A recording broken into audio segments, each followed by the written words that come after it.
नए साल की पार्टी पर मेरे खास मेहमान आने वाले थे। मेरी डॉक्टर पत्नी ने कहा, अपने बीमार पिता को ऊपर छत वाले कमरे में बंद कर देना, क्योंकि तुम्हारे गंवार पिता को हाई सोसाइटी की पार्टी में कैसा व्यवहार करना चाहिए नहीं पता। अगर कोई ऐसी वैसी हरकत कर दी तो मेरी तो नाक ही कट जाएगी। मैंने चुपचाप सिर हिला दिया, जबकि पिताजी की आंखों में आंसू आ गए। मेरी पत्नी ने उन्हें ऊपर वाले कमरे में बंद कर दिया। वो अपने साथ रामायण लेकर चली गई। कई घंटे नीचे पार्टी चलती रही और ऊपर मेरे पिता भूखे ठंड में पड़े रहे। रात को जब उन्हें बुलाने गया तो देखा कि पिताजी अब इस दुनिया में नहीं रहे। रामायण खुली हुई थी और हाथ में एक कागज था। मैंने कागज खोला तो मेरी रूह कांप गई, क्योंकि उसमें लिखा था कि राम प्रसाद ने अपने बेटे की पढ़ाई के लिए अपनी भैंस रानी को बेच दिया था और उन्हीं पैसों से अपने बेटे अखिल का एडमिशन शहर के एक बहुत बड़ी यूनिवर्सिटी में करवाया, जहां उसका सपना था कि वो मन लगाकर पढ़ाई करेगा और डॉक्टर बनेगा। पिताजी, मैं आपका सिर गर्व से ऊंचा कर दूंगा, अखिल ने राम प्रसाद से कहा तो वो हल्की मुस्कान के साथ बेटे के कंधे पर हाथ रखकर बोले, बस बेटा, मन लगाकर पढ़ना। मैंने अपनी पूरी जिंदगी तुम्हारे लिए कुर्बान कर दी है। गांव में अब रानी की जगह खाली थी। आंगन सूना लगता था। जब सुबह दूध नहीं आता तो राम प्रसाद की पत्नी एक गहरी सांस लेकर रह जाती थी, मगर कुछ कहती नहीं थी। राम प्रसाद ने एक दिन पूछा, तुम इतना बुझी बुझी सी क्यों रहती हो? पत्नी ने धीरे से कहा, क्या कहूँ जी, जो तुमने किया वो माँ बाप ही कर सकते हैं। बेटे के सपने बहुत महंगे साबित हुए। राम प्रसाद हंसते हुए बोले, अब बेटे के भविष्य के लिए इतना तो करना ही होगा। लेकिन उस हंसी में एक गहरा दर्द छिपा था। कई दिन गुजर गए। राम प्रसाद की रोज की जिंदगी से वो सुकून गायब हो गया था। वो खेतों में जाते लेकिन लौट आते, मगर दिल में खालीपन साथ होता। बेटे की यूनिवर्सिटी की तस्वीरें, दोस्तों के साथ उसकी सेल्फियां और कभी कभार आने वाली फोन कॉल्स, ये सब एक तरह से राम प्रसाद की कुर्बानी की कीमत थी। एक दिन राम प्रसाद ने पत्नी से कहा, जानती हो, कल खेत में धूप चमकी तो मुझे ऐसा लगा जैसे रानी खड़ी है, मुझे देख रही है। मैंने तो सिर्फ एक जानवर बेचा था, लेकिन मुझे क्या पता था कि मेरा दिल भी उसके साथ चला गया है। पत्नी ने चुपचाप उनका हाथ थाम लिया और कहा, दिल भी आखिर जान से जुड़ा होता है, यूं ही थोड़ी निकलता है। उधर शहर में अखिल अपनी पढ़ाई में व्यस्त था। विश्वविद्यालय के पहले भाषण में उसने कहा, मेरा नाम अखिल है और मेरे पिता एक किसान हैं, जिन्होंने अपने सपनों की बलि दे दी ताकि मैं अपने सपने पूरे कर सकूं। पूरा हॉल तालियों से गूंज उठा, लेकिन अखिल का दिल जानता था कि इन तालियों के पीछे एक खेत, एक प्रिय जानवर की खामोश विदाई छिपी है, एक माँ की चुप्पी और एक पिता की आंखों में छुपा दर्द भी। राम प्रसाद अक्सर बैठकर अखिल की पुरानी किताबें, उसकी यूनिफॉर्म और बैग को देखते। वो बैग से एक पुरानी तस्वीर निकालते, जिसमें उनकी भैंस रानी की तस्वीर थी, जो अखिल ने बचपन में बनाई थी। उस पर लिखा था, मेरी रानी, मेरी दोस्त। दिन बीतते रहे, लेकिन राम प्रसाद का दिल पहले जैसा नहीं रहा। अब वो समझ चुके थे कि ये सिर्फ शुरुआत है। कुर्बानियों का सिलसिला शुरू हो चुका है। ये तो बस पहला कदम था। अब तक तो कीमत सिर्फ एक जानवर थी। आगे क्या क्या बेचना पड़ेगा, ये सवाल उनके दिल में कहीं गहराई में ठहर गया था, जैसे कोई दर्द जो अभी पूरा नहीं हुआ हो। रात के सन्नाटे में राम प्रसाद की पत्नी चुपके से जागी। चूल्हे के पास बैठकर धीमी सी लौ जलाई। कमरे में हल्की रोशनी फैली तो राम प्रसाद का थका हुआ चेहरा दिखाई देने लगा। वो बैठे थे, हाथों में कुछ कागजात लिए, जिन्हें वो बार बार देख रहे थे, मानो उन पर लिखी रकम उनके मन में हथौड़े के जैसे बज रही हो। ये अखिल के अगले सेमेस्टर की फीस की रसीद थी, जो कि लाखों में लिखी थी, जिसे पिछली बार भैंस बेचकर चुकाई थी। लेकिन उससे तो बस शुरुआत हुई थी। अब ये सपना पूरे वजूद के साथ उनके दरवाजे पर खड़ा था और उसकी भूख बढ़ती जा रही थी। पत्नी ने परेशान होते हुए पूछा, क्या हुआ? क्या फिर से फीस बढ़ा दी गई है? राम प्रसाद ने गर्दन झुकाकर सर हिलाया, जैसे कि उनके अंदर कुछ भी कहने की ताकत ही नहीं बची हो। पत्नी ने एक बार फिर से कहा, अब भला क्या बेचोगे? राम प्रसाद ने कुछ भी नहीं कहा, बस अपनी पुरानी अलमारी की चाबी उठाई और अलमारी खोलकर उसे जमीन के कागज निकाले जो उनके घर की थी। नहीं जी, ये मत करो, ये हमारा घर है, इसे बेच दिया तो फिर हम लोग कहाँ जाएंगे? राम प्रसाद ने शांत आंखों के साथ कहा, अगर ये छत मेरे बेटे के सपने के बीच में आ रही है तो मैं फिर खुशी से इसे भी गिरवी रख दूंगा, पर वो डॉक्टर जरूर बनेगा। बस कुछ और साल की बात है।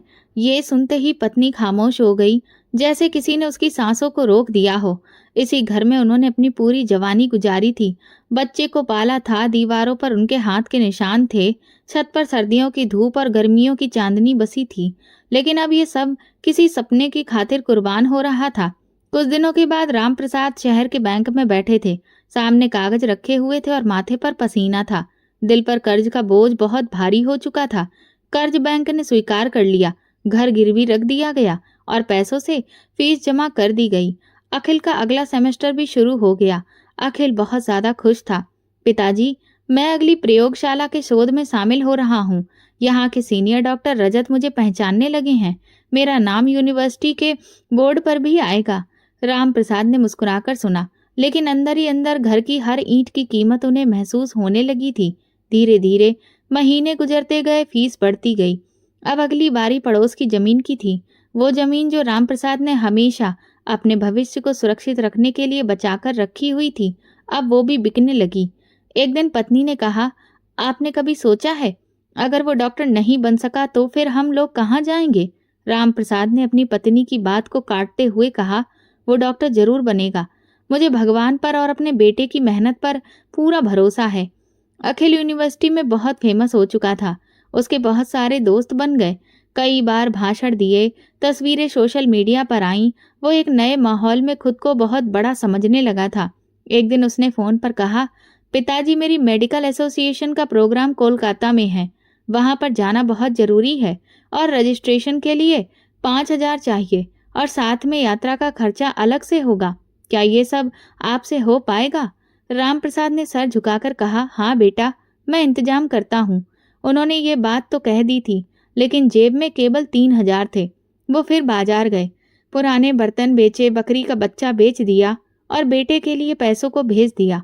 गांव में लोग बातें करने लगे, राम प्रसाद सब कुछ बेच रहा है, बेटे के सपनों के पीछे पूरी तरह से पागल हो गया है।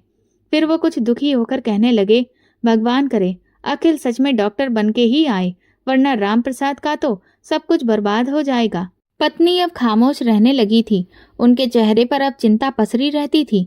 एक शाम राम प्रसाद बैठे हुए थे। हाथ में उनके पुराना लोटा था, जिस पर अखिल ने बचपन में अपना नाम और दिल का निशान बनाया हुआ था। उन्हें वो दिन याद आया जब अखिल ने पहली बार कहा था, पिताजी, मैं बड़ा होकर डॉक्टर बनूंगा और सबकी मदद करूंगा और फिर आपको भी एक बड़ी सी गाड़ी दिलवाऊंगा। राम प्रसाद की आंखें भर आईं। उन्होंने आसमान की तरफ देखा और कहा, हे भगवान, मेरी कुर्बानी को बेकार मत करना। अब वो समय आ चुका था जब आखिरी खेत भी बेचना था। इस बार राम प्रसाद की आवाज भी भर्राई हुई थी। जमीन के कागजों पर हस्ताक्षर करते हुए उनके हाथ कांप रहे थे। पत्नी कमरे में आई और बोली, अब तो समय हो गया है। देखिए, अगर कोई छत बचेगी तो बस वो आसमान की ही होगी। लेकिन राम प्रसाद ने बस इतना कहा, आखिरी सेमेस्टर है, बस एक बार ये भी पूरा हो जाए तो सब ठीक हो जाएगा।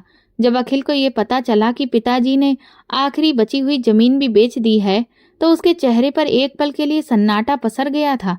लेकिन फिर उसने खुद को संभाला। पिताजी, मैं आपको निराश नहीं करूंगा। मेरे अंतिम परीक्षा की तैयारी पूरी है। राम प्रसाद ने उसे आशीर्वाद के साथ विदा किया, लेकिन दिल में एक अजीब डर बैठ गया था, जैसे सपने पूरे होने की जगह किसी अंधेरे में खो रहे हों। गर्मियों की तपन थी। परीक्षा का आखिरी दिन था। अखिल के हाथ पसीने से भीगे हुए थे। दिल में अनजानी बेचैनी थी। परीक्षा के कमरे के दरवाजे पर खड़े होकर उसने आखिरी बार जो कुछ भी याद किया था उसे दोहराया।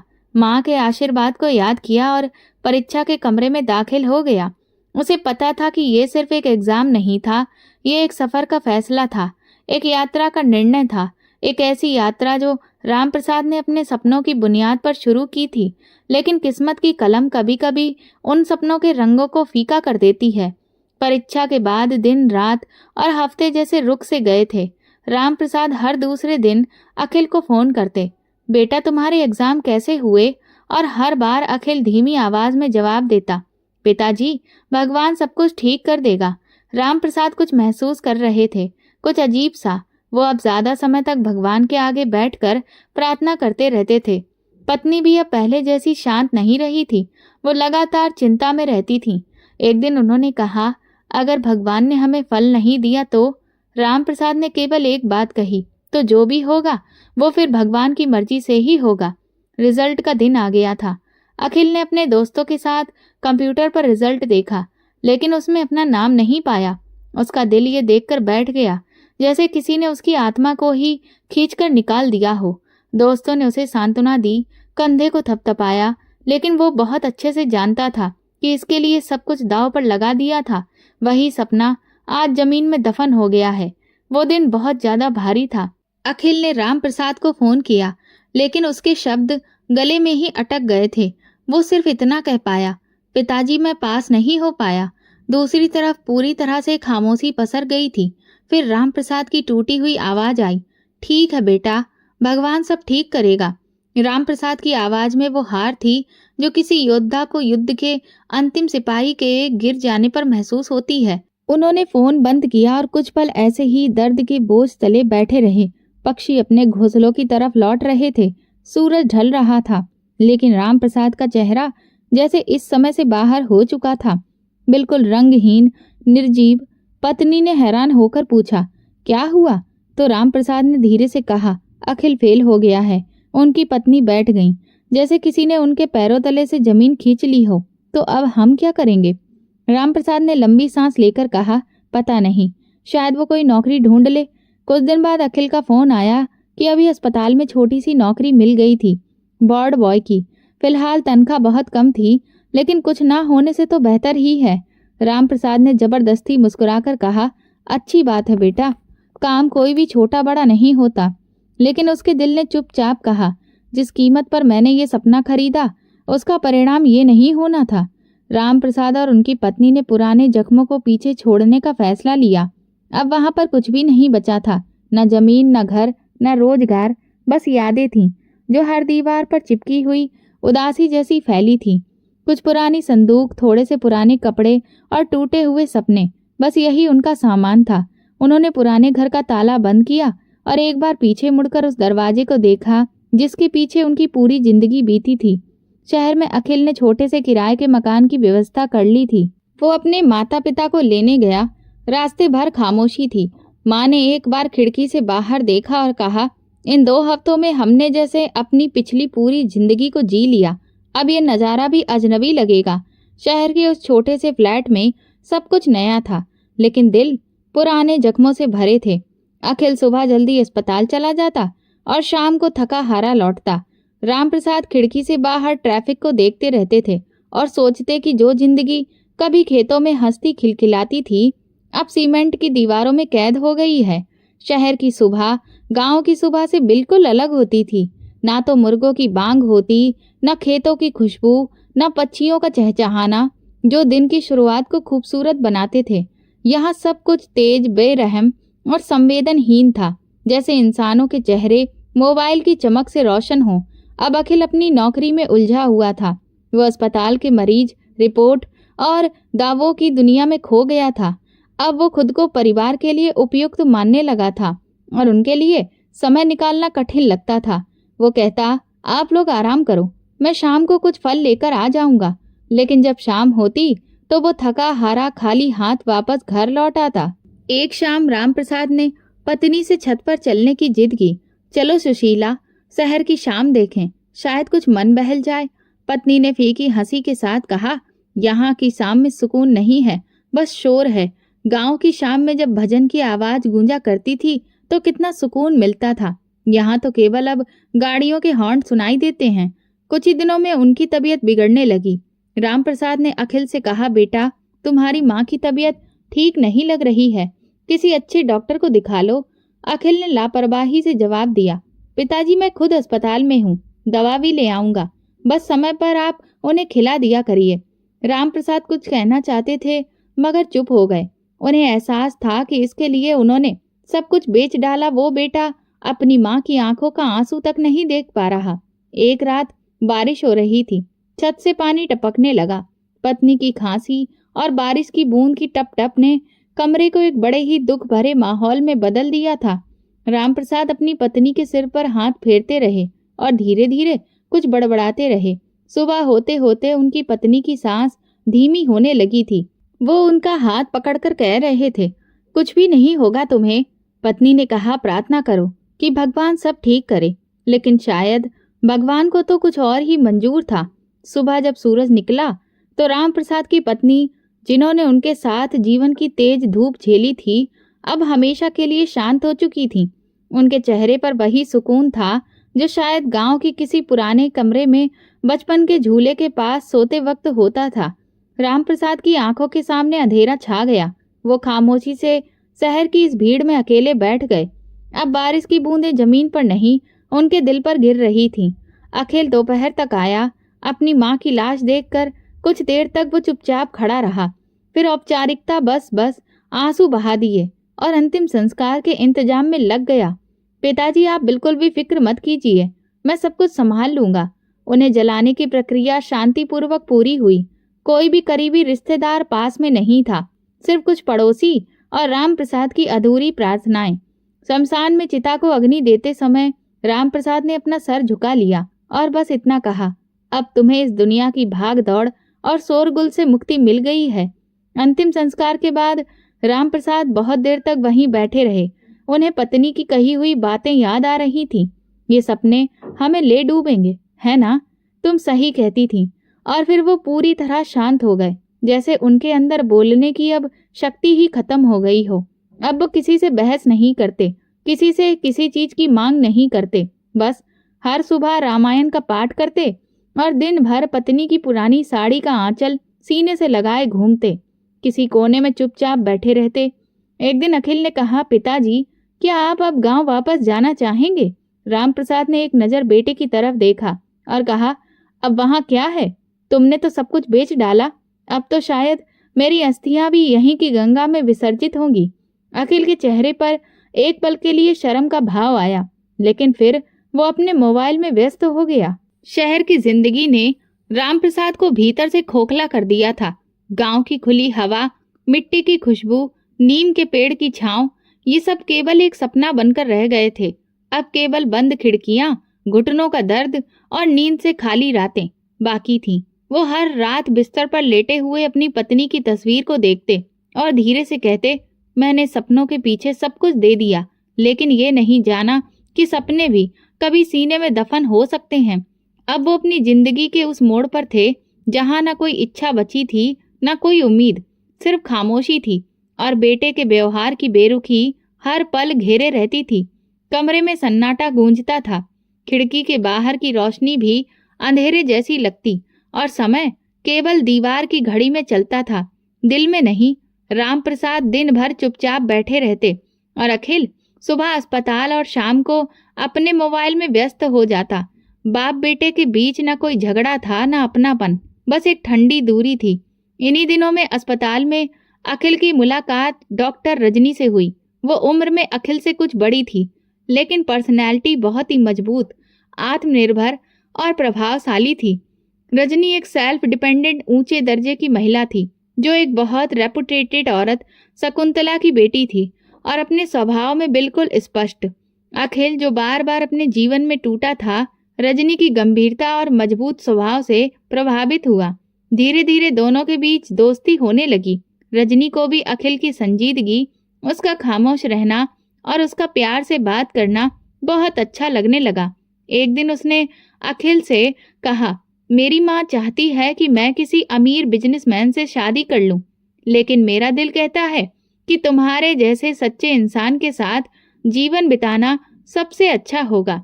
अखिल कुछ देर चुप रहा, फिर बोला, मेरे पास ना दौलत है, ना कोई ऊंचा मुकाम, सिर्फ एक बूढ़े पिता हैं जो बीमार रहते हैं, और मैं खुद भी एक अधूरे सपने का टूटा हुआ हिस्सा हूँ। रजनी मुस्कुराकर बोली, तो फिर हम दोनों का मेल अच्छा रहेगा। मैं मजबूत हूँ, तुम सच्चे हो। मेरे घर की दीवारें तो हैं, लेकिन रिश्तों की नींव नहीं थी। कुछ दिनों में रजनी ने खुद अपने माता पिता को तैयार किया और रिश्ता भेजा। रामप्रसाद ने पहले अखिल की बात चुपचाप सुनी, फिर थोड़ी देर सोचकर कहा, बेटा, अगर तुम्हें लगता है कि वो तुम्हारी जिंदगी बेहतर बना सकती है, तो मेरा आशीर्वाद तुम्हारे साथ है। रामप्रसाद को उम्मीद थी कि शायद अब अखिल को एक अपना घर मिलेगा।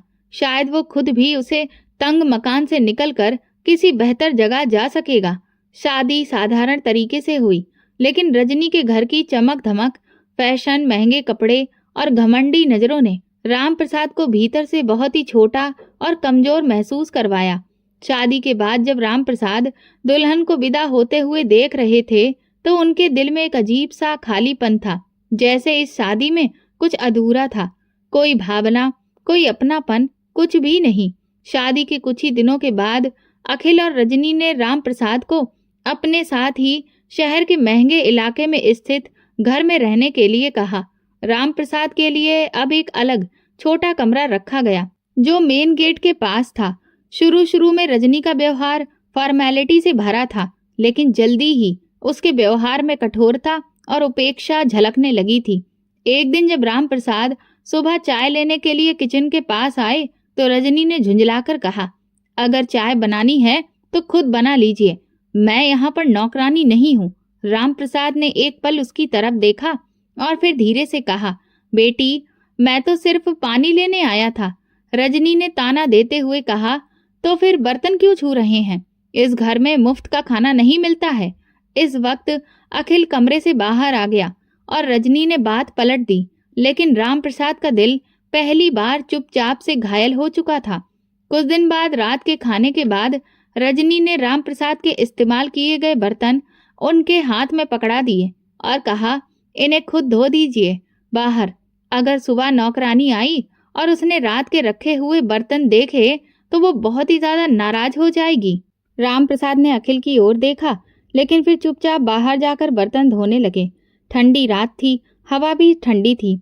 वो बर्तन धोते रहे, उनके कपड़े भीग गए और हाथ कांपने लगे, पर दिल की ठंडक शरीर की ठंडक से कहीं ज्यादा थी। जब वो हाथ पोंछकर अपने कमरे की तरफ लौटे तो एक प्लेट हाथ से गिरकर टूट गई। रजनी दौड़ती हुई आई और बोली, ये प्लेट मेरे डिनर सेट की थी और बहुत महंगी थी। तुम लोगों को कीमती चीजों की कोई कदर ही नहीं होती है। राम प्रसाद चुप रहे, लेकिन अखिल ने झल्लाकर कहा, पिताजी आपसे मैंने कहा था ना कि बर्तनों का ध्यान से संभाल कर करिए, हर चीज आप खराब कर देते हैं। राम प्रसाद ने पहली बार कुछ नहीं कहा, न सफाई दी, बस चुपचाप अपने बिस्तर पर बैठ गए, सर झुकाए, जैसे अपने अंदर कुछ दफन कर रहे हों। रात को वो बहुत देर तक जागते रहे। उन्हें अपनी पत्नी की पुरानी साड़ी को आंखों से लगाया और पहली बार बेटे की आवाज में अपने लिए दूरियां महसूस की। मैंने सब कुछ तुम्हें दिया बेटा, खुद से ज्यादा तुम्हें चाहा, लेकिन आज तुम्हारे घर में मैं एक अजनबी हूँ। अखिल जो कभी अपनी माँ के सामने नरम दिल था, अब रजनी के असर में आकर बहुत ही सख्त मिजाज होता जा रहा था। प्यार, अपनापन तो अब उसके लिए बोझ बन रहा था। वो दिल से बाप का सम्मान करता था, लेकिन उसकी जुबान कुछ और कहने लगी थी। घर वही था, दीवारें वही थी, दरवाजे भी वही थे, लेकिन राम प्रसाद के लिए बाहर दरवाजा बंद हो चुका था, सिवाय उसके कमरे के। जैसे रजनी ने कह दिया हो ये आपका कमरा है और बाकी घर से अलग कर दिया था। एक समय था जब राम प्रसाद की उपस्थिति घर में बरकत समझी जाती थी, लेकिन अब वही अस्तित्व एक अनचाहा बोझ बन चुका था। अखिल सुबह जल्दी काम पर निकल जाता और रजनी अब खुलकर अपने असली रंग दिखाने लगी थी। वो अब किसी भी दया या लिहाज या आश्रय को मानने वाली नहीं थी। राम प्रसाद की चुप्पी को उसने उनकी कमजोरी समझ लिया था और रोज इस कमजोरी का कोई न कोई नया फायदा उठाती थी। एक दिन रजनी ने घर में नई अलमारी लगवाने का फैसला लिया। कारीगर आए और पूरे घर का सामान इधर उधर होने लगा। राम प्रसाद का पुराना बिस्तर, उनकी कुछ किताबें और उनकी पत्नी की यादों से भरा एक छोटा सा संदूक भी कमरे से बाहर निकाल दिया गया। राम प्रसाद आंगन में बैठे चुपचाप ये सब कुछ देख रहे थे। कारीगर वो संदूक घसीट रहे थे जिसमें उनकी पत्नी के लिखे पत्र, शादी की तस्वीरें और अखिल के बचपन की तस्वीरें सुरक्षित थीं। बेटा वो संदूक जरा धीरे से रखना, राम प्रसाद ने कहा, लेकिन रजनी तेजी से आगे बढ़ी और बोली, अंकल ये सब पुराना और बेकार का सामान है। अगर आपको ये इतना ही प्यारा है तो फिर इसे अपने कमरे में उठाकर रख लीजिए, लेकिन मेरे बैठक में ये बदबूदार चीजें नहीं रखी जाएंगी। राम प्रसाद ने चुपचाप वो संदूक अपने कमरे में घसीटा और फिर एक कोने में रख दिया। वो चुपचाप थे, लेकिन भीतर एक कसक थी, जैसे कि किसी ने यादों को धूल में मिला दिया हो। अगले दिन की पीड़ा कुछ और ही थी। रजनी ने एक महंगी नस्ल का पालतू कुत्ता पाल लिया जिसे वो अपने बच्चों के जैसा मानती थी। ये हमारे परिवार का नया सदस्य है, रजनी ने बड़े ही गर्व से कहा। वो कुत्ता पूरे घर में खुलेआम आराम से घूमता था, लेकिन जैसे ही राम प्रसाद के कमरे के पास आता तो भौंकने लगता। रजनी मजाक उड़ाते हुए कहती, अंकल, मेरा डॉगी आपको देखकर डर जाता है। शायद आपकी शक्ल से उसे कोई पुरानी लड़ाई याद आ जाती है। एक दिन जब राम प्रसाद व्रत के लिए नहाने जा रहे थे तो वही कुत्ता उनके पैरों में उलझ गया। राम प्रसाद लड़खड़ाकर जमीन पर गिर पड़े। उनके हाथ से खून निकल आया। रजनी दौड़ती हुई आई, लेकिन राम प्रसाद की तरफ नहीं, सीधे अपने कुत्ते के पास। मेरे बेटे, तुम्हें चोट तो नहीं आई? फिर वो राम प्रसाद की ओर मुड़ी और बोली, अंकल, आप देखकर नहीं चल सकते? अगर मेरे कुत्ते को अभी कुछ हो जाता तो? राम प्रसाद ने जख्मी हाथ देखा, फिर कुत्ते को और फिर रजनी को। बेटी, मैं गिर गया था, उन्होंने जवाब दिया। रजनी ने सख्त लहजे में कहा, अरे, गिरना तो अब आपकी आदत बन चुकी है, लेकिन अगर दोबारा मेरे डॉगी को कुछ भी हुआ ना तो मैं बिल्कुल भी बर्दाश्त नहीं करूंगी। वो रात राम प्रसाद ने दर्द में बिताई। अखिल से कुछ कहने का मन हुआ, लेकिन तुरंत उनके दिल ने उन्हें रोक दिया। जिसे आंख बंद करते हुए वक्त माँ की मौत की खबर दी गई हो, वो दिल का हाल क्या समझेगा। कुछ दिन के बाद राम प्रसाद की पुरानी चारपाई टूट गई। पीठ में असहनीय दर्द होने लगा था। उन्होंने रजनी से कहा, बेटी, अगर नई चारपाई ना भी दिलवा सको तो कम से कम एक पुराना गद्दा ही बदलवा दो, मुझे बहुत कमर में तकलीफ होती है। रजनी ने अपनी आंखें सिकोड़ते हुए कहा, अंकल, यहाँ मैं कोई धर्मशाला या दान पुण्य का संस्थान नहीं खोल रखा है। अगर यहाँ की सुख सुविधाएं पसंद नहीं आ रही हैं तो चुपचाप अपना सामान बांधकर वृद्धाश्रम चले जाइए, वहाँ आपके जैसे बहुत लोग रहते हैं। ये बात राम प्रसाद के दिल पर जैसे बिजली बनकर गिरी।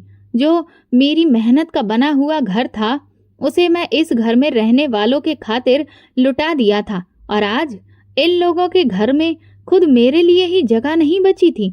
उसी रात राम प्रसाद ने पुराने संदूक से अपनी पत्नी की अंगूठी निकाली और उसे अपने चेहरे से लगाते हुए वो रोने लगे। तुम होती तो ये सब ना होने देती।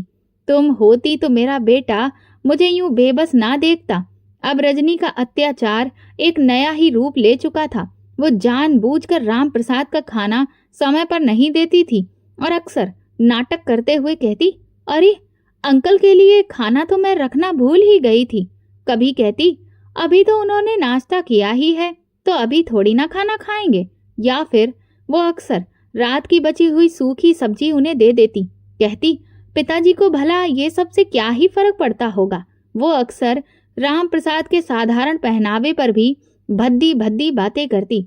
कभी किसी ने देखा है ससुर को इस तरह की धोती और कमीज पहनकर मेहमानों के सामने आते हुए? भगवान के लिए इनसे कहो कि ये अपने कमरे से बाहर ना निकला करें। अब राम प्रसाद को खाने के समय घर के बाहर दरवाजे के पास थाली पकड़ा दी जाती। कभी बासी रोटी तो कभी बचा कुचा खाना। वो सब चुपचाप खा लेते, जैसे जिंदगी की इस अपमानजनक स्थिति को वो अपनी किस्मत मान चुके हों।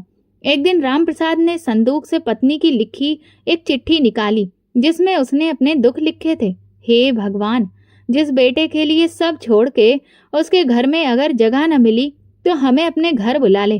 तेरी धरती पर जगह की कोई कमी नहीं है। सर्दियों की एक ठंडी सुबह, जब सूरज की किरणें भी खिड़कियों में झांकने से डर रही थीं, राम प्रसाद नींद अधूरी छोड़कर उठ गए।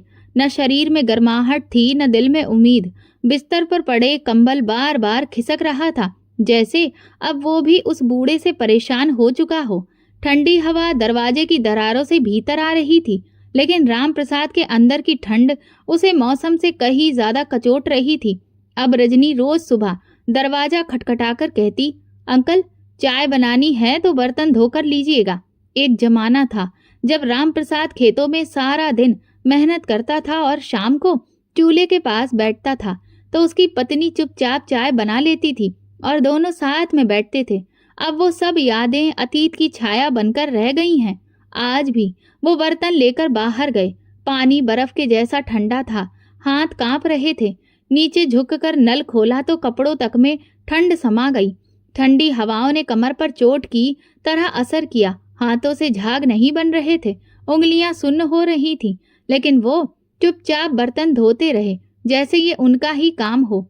वापसी में रजनी की कीमती प्लेट एक मामूली सी ठोकर से फर्श पर गिर गई और टूट गई तो जैसे घर में तूफान आ गया।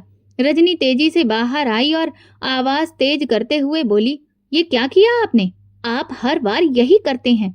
ये भी मेरे ब्रांडेड डिनर सेट में से एक थी। मेरी माँ ने मुझे ये गिफ्ट में दी थी। आपको पता भी है कि इसकी कितनी कीमत थी? राम प्रसाद ने नजर झुकाकर बस इतना कहा, बेटी एक बार और माफ कर दो, गलती हो गई, हाथ सुन्न पड़ गए हैं। रजनी ने हाथ नचाते हुए जवाब दिया, गलती?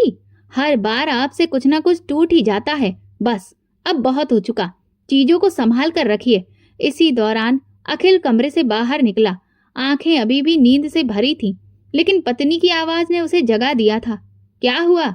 रजनी ने बताया, आपके पिता ने एक बार फिर मेरी प्लेट तोड़ दी है। मैंने आपसे कितनी बार कह चुकी हूँ कि इन्हें बर्तनों से दूर रखिए। अखिल ने पलटकर पिता को देखा। पिताजी, आप ये सब काम छोड़ दीजिए। अगर आपका शरीर साथ नहीं देता है तो फिर कुछ मत किया करिए। मुझे हर बार शर्मिंदा होना पड़ता है। राम प्रसाद ने कुछ भी नहीं कहा, बस अपनी भीगी आंखें झुकाए धीरे धीरे कमरे की तरफ वापस चले गए। कमरे में आकर दरवाजा बंद किया और खुद को दीवार से लगाकर नीचे बैठ गए। आंखों से आंसू बहने लगे, वो आंसू जो सालों की कुर्बानियों का प्रतिफल नहीं पा सके, वो दर्द जो शब्दों में नहीं ढलता। बेटा, मैंने तुम्हारे लिए सब कुछ बलिदान कर दिया था। वो धीरे से बड़बड़ाए। जमीन बेच दी, घर छोड़ दिया, पत्नी भी छोड़कर चली गई, लेकिन आज ये सब कुछ सुनना पड़ रहा है कि मेरे हाथ कांपते हैं। उनकी सिसकियां धीरे धीरे तेज होती गईं, लेकिन उस घर की दीवारें अब उनकी सिसकियों की आदी हो चुकी थीं। वो चुपचाप पत्नी की साड़ी को सीने से लगाकर लेट गए, जैसे माँ की गोद की तलाश में हो। अगले दिन जब राम प्रसाद शाम को घर आए, रजनी ने शिकायतों की लिस्ट फिर से दोहरानी शुरू कर दी। मैं अंकल से कहती हूँ अपने कपड़े अलग रखा करें, लेकिन वो सारा कमरा गंदा कर देते हैं। अगर अचानक कोई मेहमान आ जाए तो क्या होगा?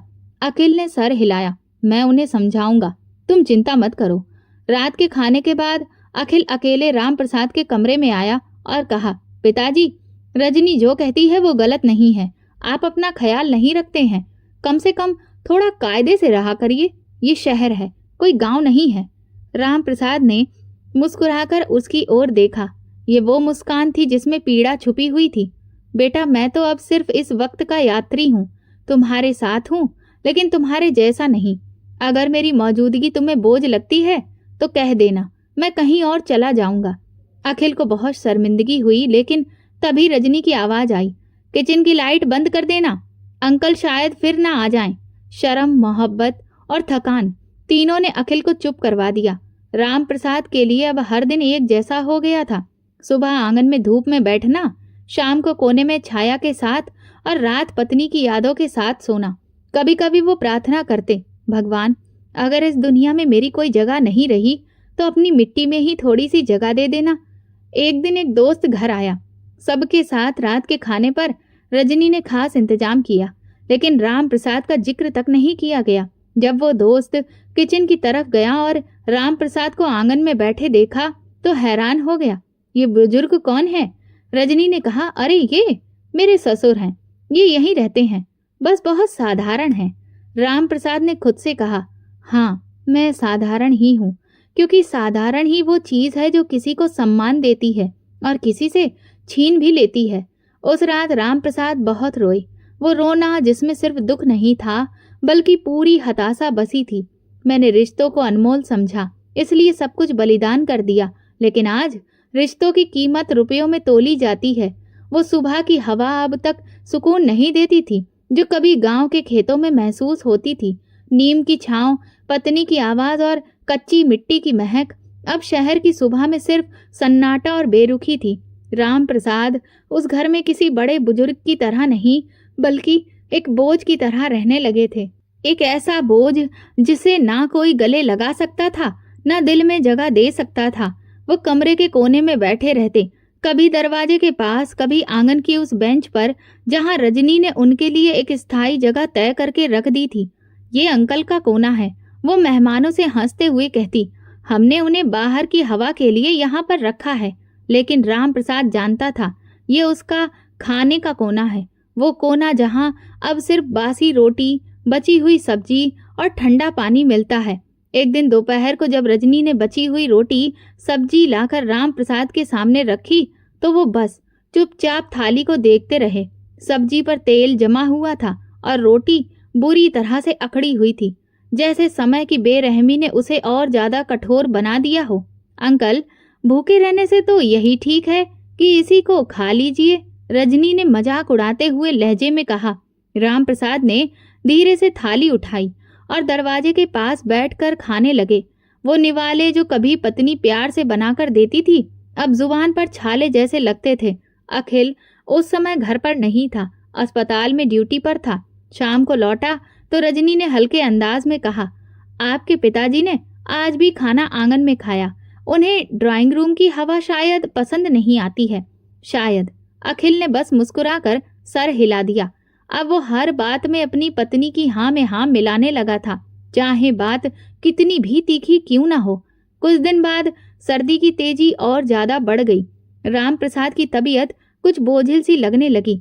जब गले में दर्द और माथे पर हल्का बुखार महसूस होने लगा तो उन्होंने खुद से कहा, शायद मौसम का असर है, और चुपचाप अपने कमरे में लेट गए। अगले दिन वो हल्के बुखार के साथ उठे और खांसी शुरू हो गई। कांपते हाथों से दरवाजा खोला और धीरे धीरे आंगन की तरफ बढ़े। रजनी ने दूर से ही कहा, अंकल, आप बुखार में बाहर क्यों आ गए? आपका कमरा ही आपके लिए सही जगह है, मैं वहीं पर दवा भिजवा दूंगी। लेकिन न दवा आई और न कोई खबर। वो सारा दिन बुखार में अकेले लेटे पड़े रहे। कोई देखने तक नहीं आया और ना ही किसी ने दो शब्द तसल्ली के कहे। रात को बुखार और ज्यादा बढ़ गया। रामप्रसाद का शरीर कांपने लगा। वो एक पुराना कंबल ओढ़ छत की ओर देख रहे थे। उनकी जुबान से एक शब्द निकला, सुशीला, अगर तुम होती तो कितना आराम होता। इस वक्त मुझे तुम्हारे साथ की बहुत जरूरत है। इस समय दरवाजे पर काम करने वाला चौकीदार, जो दूर से सब कुछ देख रहा था, धीरे धीरे अंदर आया। बोला, बाबा जी, आपकी तबीयत ठीक नहीं लग रही है, मैं आपको डॉक्टर के पास लेकर चलता हूँ। रामप्रसाद ने कमजोर आवाज में कहा, नहीं बेटा, बस कोई दवा दे दो, बहुत थकान है। चौकीदार तुरंत बाजार गया, कुछ गोलियां और बुखार की दवा के साथ दूध भी गर्म करके ले आया। उसने खुद अपने हाथ से रामप्रसाद को दवा दे दी और कंबल ठीक से उड़ा दिया। बोला, बाबा जी, आप मेरे पिताजी के जैसे हैं, ऐसी हालत में अकेले मत रहा कीजिए। रामप्रसाद की आंखों से आंसू बहने लगे। ये एक अजनबी आदमी था, मगर उसके दिल में इंसानियत जिंदा थी, और एक मेरा अपना सगा बेटा, जिसे मेरा ख्याल तक नहीं था। अगले दिन जब रजनी को पता चला कि चौकीदार दवा देने आया था तो वो गुस्से से भर गई। बोली, किसकी इजाजत से तुम अंदर आए? कौन हो तुम जो मेरे ससुर को दवा दोगे? क्या तुम्हें अपनी लिमिट के बारे में नहीं पता है? चौकीदार चुपचाप खड़ा रहा और सर झुकाए रहा। अपनी औकात मत भूलो, खबरदार, अगर तुमने दोबारा अंदर उनके पास आने की कोशिश की तो नौकरी से निकाल दूंगी। रामप्रसाद दरवाजे के पीछे से सब कुछ सुन रहे थे। वो ना तो चिल्लाए ना ही कुछ कहा, बस अंदर ही अंदर टूट गए। एक समय था जब उनकी पत्नी की तकलीफ पर पूरा मोहल्ला इकट्ठा हो जाता था। आज वो बुखार में पड़े हैं और उनके बेटे का घर उनका दरवाजा भी बंद कर रहा है। जब अखिल घर आया तो सबने इस बात को मामूली बात करके टाल दिया। चौकीदार हद पार कर रहा था, याद रखना, वो सिर्फ एक कर्मचारी है। अखिल ने भी हाँ में हाँ मिलाई और बात का विषय बदल दिया गया। अपने पिता के बुखार की बात तक न की गई। रामप्रसाद ने उस रात खिड़की खोलकर चांद को देखा। चांद तो वही है जो मेरी पत्नी को गांव की छत पर पसंद था, मगर हालात कितने बदल गए हैं। उसने पुराना रूमाल निकाला जिसमें उसकी पत्नी ने हल्दी और कुमकुम से उसका नाम लिखा था। वो रूमाल अभी भी उसमें उसकी पत्नी के प्यार की महक को समेटे हुए था। उसने उसे अपनी आंखों से लगाया और धीरे स्वर में बोले, अब कोई और दवा नहीं चाहिए, अब बस तुम्हारा प्यार याद आता है जब किसी मंत्र या दवा से नहीं मिलता। वक्त का काम तो गुजर जाना है, लेकिन कुछ जगह ऐसी होती हैं जो समय के साथ नहीं भरती, बल्कि हर बीते पल में उनमें नमक भर जाता है।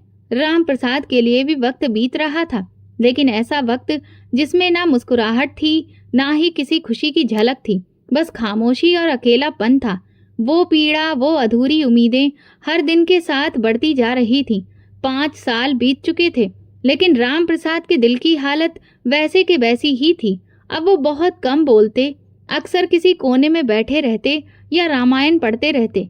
उनकी दुनिया बदल गई थी, लेकिन उनका दिल वहीं अटका हुआ था जहां उन्होंने सब कुछ बलिदान कर दिया था। अपने बेटे की खुशियों और सपनों के लिए इन्हीं सालों में अखिल और रजनी को एक बेटा हुआ। उसे घर में हंसी खुशी की गूंज सुनाई दी, लेकिन उन हंसी के पलों में उसे बूढ़े बाप के लिए कोई जगह नहीं थी। बच्चे के जन्म वाले दिन राम प्रसाद दरवाजे के पास बैठे रहे। न किसी ने आकर उन्हें खुशखबरी दी, न मिठाई दी, न बधाई दी। जब अस्पताल से वापसी हुई तो राम प्रसाद दूर से झांकते रहे कि शायद कोई उन्हें बच्चा दिखा दे, लेकिन रजनी ने बच्चे को छुपा कर रखा। रजनी ने अपने नौकर को हिदायत दी कि गांव वाले जो होते हैं इन्हें तमीज नहीं होती है, ये जरा जरा सी बातें फैला देते हैं और ये गंदे भी रहते हैं, इसीलिए इन्हें मेरे बच्चे के पास नहीं जाने देना। रजनी ने अखिल से भी यही बात कही तो उसने उदासी से सिर हिला दिया। शायद उसे भीतर से कुछ महसूस हुआ, लेकिन जुबान बंद रही। पत्नी की मर्जी उसकी आंखों का आदेश बन चुकी थी। रामप्रसाद ने कभी बच्चे को गोद में लेने की जिद भी नहीं की और ना ही उसे छूने की कोशिश की। बस रात को प्रार्थना करते, भगवान, जो चेहरा दुनिया नहीं दिखा रही वो मुझे सपने में दिखा दे, ताकि मैं जान सकूं कि मेरी संतान की संतान कैसी दिखती है। समय बीत गया। रामप्रसाद अब इतने कमजोर हो चुके थे कि चलते समय उन्हें दीवार का सहारा लेना पड़ता था। उनकी कमर झुक गई थी। अब वो न रफ्तार में थे न ताकत में, मगर मन में बस एक ही प्रार्थना हमेशा रहती थी, हे भगवान, जब भी मेरा समय आए मुझे प्रार्थना में ही अपने पास बुला लेना। एक दिन घर में दावत का आयोजन किया गया। पूरे परिवार के सदस्य आने वाले थे। सभी लोग सजावट और तैयारी में बहुत व्यस्त थे। रजनी ने सुबह से ही सारे मैनेजमेंट को देखना शुरू कर दिया था, मगर उसने सबसे पहले राम प्रसाद को छत वाले कमरे में भेज दिया। अंकल, आज आप ऊपर ही रहेंगे, नीचे मेहमान आ रहे हैं। अगर कोई अनजान बुजुर्ग दिखेगा तो लोग क्या सोचेंगे। राम प्रसाद ने चुप्पी साध ली, अपने हाथ में रामायण ली और छत की ओर चले गए।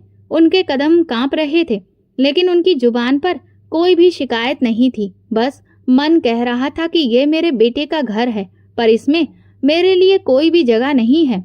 ऊपर छोटे से कमरे में पहुंचकर उन्होंने रामायण पढ़ने के लिए चटाई बिछाई और बैठ गए। नीचे से रिश्तेदारों की बातें, हंसने की और पकवानों की महक आ रही थी। सब कुछ जैसे एक बेहतरीन त्योहार जैसा लग रहा था, लेकिन राम प्रसाद का जीवन अब केवल एक वीराने में सिमट गया था। दोपहर के बाद की आरती के समय उन्होंने अपने छोटे से मंदिर में दिया जलाया। हाथ जोड़कर शांत भाव से बैठकर आंखें बंद कर ली। लंबे समय तक वो ऐसे ही ध्यान में लीन रहे। शायद कोई प्रार्थना कर रहे थे, अपने मन के भीतर के युद्ध का समाधान ढूंढ रहे थे। रजनी और अखिल अपने मेहमानों की आओ भगत में व्यस्त थे। किसी को भी ये ध्यान नहीं था कि उनके बूढ़े पिता छत पर अकेले बैठे हैं। अगले दिन जब सूरज निकला तो वो आम दिनों की तरह उजाला हुआ नहीं था। घर में गहरा सन्नाटा था, ऐसा जैसे कोई अमूल्य चीज खो गई हो, जैसे किसी प्रार्थना, किसी दिए की रोशनी बुझ गई हो। अखिल की आंख खुली तो सर में हल्का दर्द था। देर रात तक मेहमानों की मेजबानी, बातचीत और तारीफों की गूंज रह रहकर याद आ रही थी। रजनी किचन में नाश्ते की तैयारी में लगी थी, लेकिन दोनों में से किसी ने भी छत पर मौजूद अपने बूढ़े पिता की सुध लेने की हिम्मत नहीं उठाई। नौकर ने धीरे से पूछा, साहब कहाँ हैं? रजनी ने लापरवाही से कहा, वहीं होंगे, भूख लगेगी तो खुद ही नीचे आ जाएंगे। लेकिन दरवाजा नहीं खुला।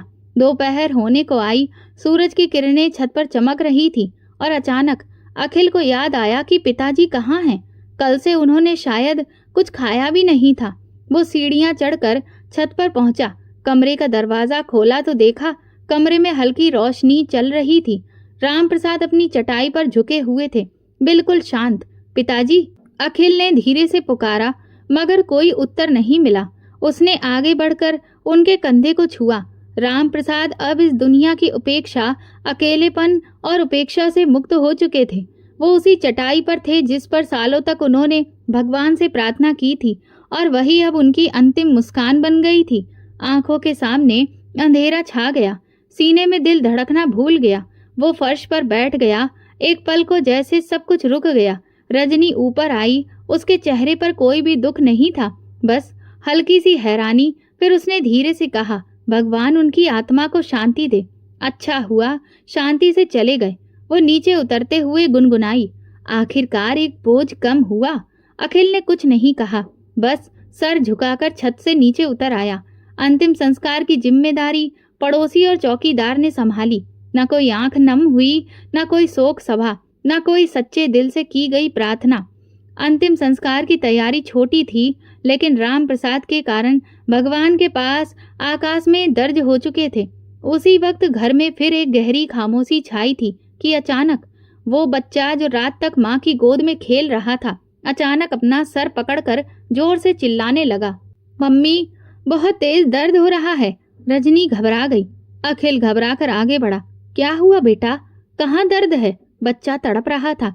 वे दोनों उसे लेकर अस्पताल पहुंचे। डॉक्टर ने चेकअप किया और गंभीर चेहरे के साथ कहा, बच्चे को तुरंत ही इमरजेंसी मेडिकल रूम में लेकर आइए।